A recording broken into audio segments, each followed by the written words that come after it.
ಬಾಡಿಗೆ ಫಿಟ್ ಮಾಡಿರ್ತಾನೆ. Walls ಫಿಂಗರ್ಸ್ನೆಲ್ಲ ವಾಲ್ರಸ್ ಕೈಯಂತೆ stitch ಮಾಡಿರ್ತಾನೆ. ಅವನು ಮಾತಾಡದೇ ಇರೋ ಹಾಗೆ ಅವನ ನಾಲ್ಗೆನ ಕಟ್ ಮಾಡಿರ್ತಾನೆ.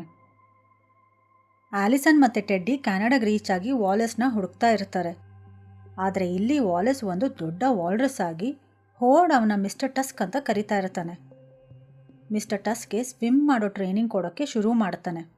ಅವನಿಗೆ ಆಗ ಗೊತ್ತಾಗತ್ತೆ ಅವನು ಮೊದಲನೆಯ ವ್ಯಕ್ತಿಯಲ್ಲ ಹೀಗಾಗಿರೋದು ಅಂತ. ಅಲ್ಲಿ ಸುಮಾರು ಸತ್ತಿರೋ ವಾಲ್ರಸ್ಗಳು ಕಾಣುತ್ತೆ.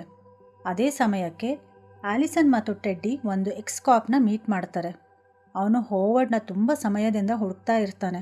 ಹೋವರ್ಡ್ ಜನರ ಕಾಲ್ ಕಟ್ ಮಾಡಿ ಅದರ ಟಸ್ಕ್ ಮಾಡಿ ಅವ್ರನ್ನ ಹ್ಯೂಮನ್ ವಾಲ್ರಸ್ ಆಗಿ ಕನ್ವರ್ಟ್ ಮಾಡೋಕ್ಕೆ ಟ್ರೈ ಮಾಡ್ತಾ ಇದ್ದಾನೆ. ಅವನ ಜೊತೆ ಆದ ಎನ್ಕೌಂಟರ್ ಬಗ್ಗೆ ಹೇಳಿ ಅವನು ದೊಡ್ಡ ಸೈಕೋ ಅಂತ ಹೇಳ್ತಾನೆ. ಇಲ್ಲಿ ಹೋವರ್ಡ್ ಮಿಸ್ಟರ್ ಟಸ್ಕ್ ಜೊತೆ ಅವನ ಸ್ಟೋರಿ ಹೇಳ್ಕೊಳ್ತಾನೆ. ಮನುಷ್ಯರು ವರ್ಸ್ಟ್ ಅನಿಮಲ್ಸ್ ಅಂತ.